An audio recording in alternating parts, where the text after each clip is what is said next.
Hello दोस्तों, स्वागत है आपका प्रियंका लर्निंग क्लासेज में। आज मैं एक ऐसे टॉपिक के बारे में चर्चा करना चाहती हूँ जो समाज के दर्पण की बयां करती हैं। चर्चा में आयशा ने खुदकुशी कर समाज की आईना को प्रदर्शित किया है।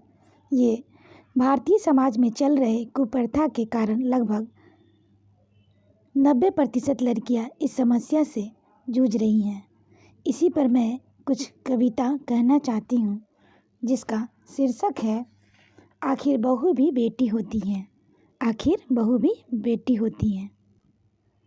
ये लाइन हर लड़की को डेडिकेट है। हर लड़की इस फेज से गुजरती है। इसी पर यह कविता है। नहीं करनी मुझे शादी, नहीं करनी मुझे शादी, ना होना मुझे पराई है। नहीं करनी मुझे शादी, ना होना मुझे पराई है। कैसे मैं तुमसे दूर रहूँगी माँ, कैसे मैं तुमसे दूर रहूँगी माँ, जब सोच आँख भर आई है, जब सोच आँख भर आई है। सुनकर बेटी की बात माँ धीरे से मुस्काती है, सुनकर बेटी की बात माँ धीरे से मुस्काती है। पास बुला बैठा प्यार से कुछ समझाती है, पास बुला बैठा प्यार से कुछ समझाती है। ये रीत पुरानी है बिटिया, ये रीत पुरानी है बिटिया, जिसे हम सबको निभाना पड़ता है। आज नहीं तो कल बेटी को अपने घर जाना पड़ता है, आज नहीं तो कल बेटी को अपने घर जाना पड़ता है। ये सिर्फ तुम्हारी ही नहीं, यह सिर्फ तुम्हारी ही नहीं, यहाँ हम सबकी यही कहानी है। जिसे बड़ा किया अरमानों से, जिसे बड़ा किया अरमानों से, उसे एक दिन ब्याहनी है, उसे एक दिन ब्याहनी है। अपनी क्षमता से ज़्यादा हम बर तुम्हारा ढूंढेंगे, अपनी क्षमता से ज़्यादा हम बर तुम्हारा ढूंढेंगे। कह रही जिन्हें पराया हमसे ज़्यादा खुश रखेंगे। इसी बात पर पिता के द्वारा कुछ लाइन बताई जाती है। बेटी को समझाया जाता है कि इस घर में प्यार पाना तुम्हारा हक है, इस घर में प्यार पाना तुम्हारा हक है।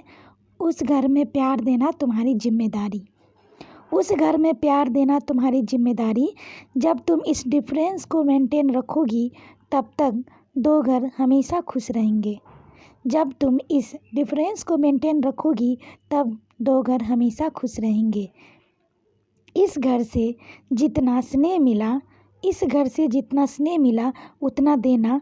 कोई गुस्से में कुछ भी कह दे तो तुम दिल पर मत लेना, कोई गुस्से में कुछ भी कह दे तो तुम दिल पर मत लेना।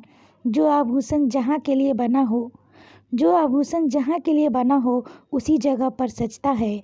नए लोगों के बीच जगह बनाने में बिटिया थोड़ा सा तो वक्त लगता है। नए लोगों के बीच जगह बनाने में बिटिया थोड़ा सा वक्त तो लगता है।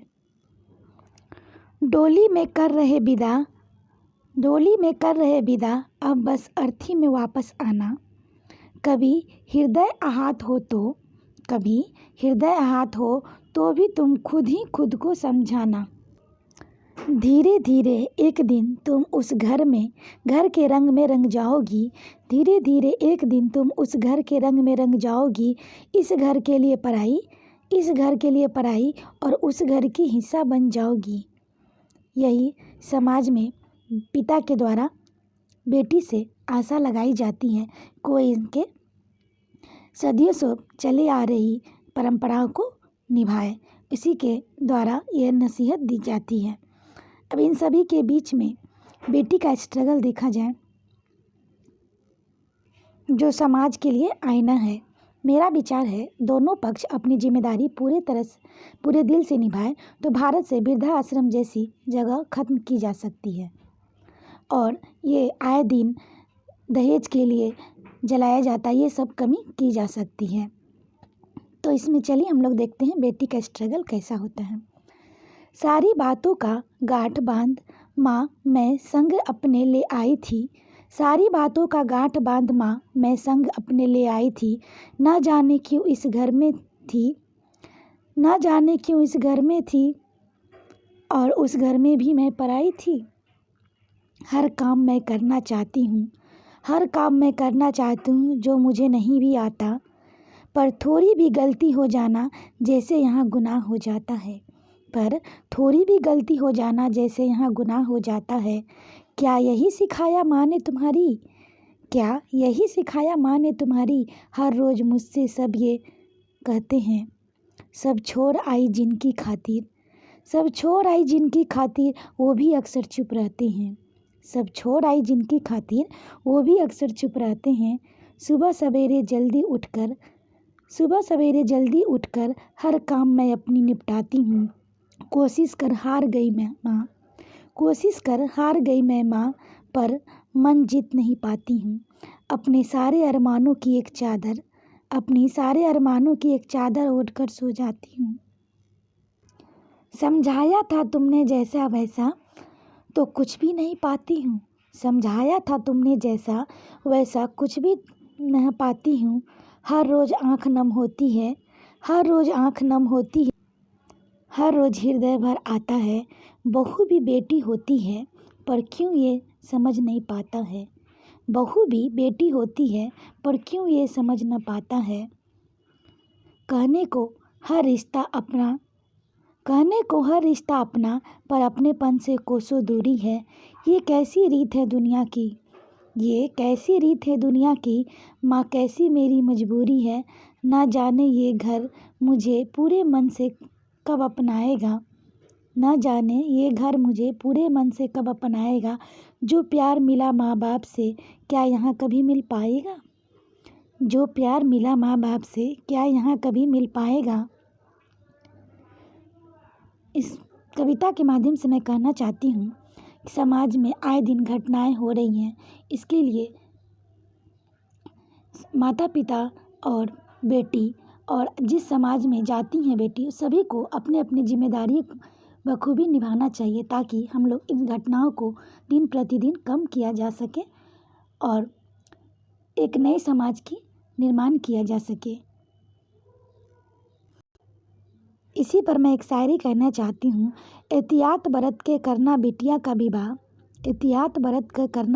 विवाह, ये लुटेरों का मुल्क है। यहाँ बेटी की कीमत करोड़ों है और बहू की जान निःशुल्क है। खुलेआम लेना दहेज ये चलन हुआ व्यापारों सा। अब विवाह का पावन मंडप लगता है बाजारों सा। ये शायरी समाज में दहेज प्रथा पर दर्शाया गया है, क्योंकि आजकल सभी दहेज को व्यापार समझने लगे हैं, शान शौकत समझते हैं। इसी अनुसार आए दिन लोग लड़कियों की हत्या करते हैं और उन्हें नई नई मानसिक प्रताड़ना भी देते हैं। न जाने समाज में परिवर्तन कब आएगा। किसी को तो आगे आना होगा। सभी युवा पीढ़ी को इसके लिए कदम उठाना चाहिए ताकि समाज में परिवर्तन लाया जा सके। इसी पर एक दूसरी कविता मैं कहना चाहूँगी। एक लड़की वो खुशियों का पिटारा होती है, परिवार की शान होती है। एक लड़की खुशियों का पिटारा होती है, परिवार की शान होती है। वक्त पड़ने पर प्यार निभाने में लड़कों से आगे होती है एक लड़की। सिर्फ घर की इज्जत समझकर उनके ख्वाबों को मत तोड़िए कि पराया धन समझ के उन्हें बेरुए से मत जकड़िए।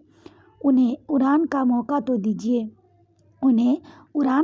तो दीजिए, सपने को जहान तो दीजिए, क्योंकि दोनों परिवारों को साथ लेकर आगे बढ़ना भी जानती है एक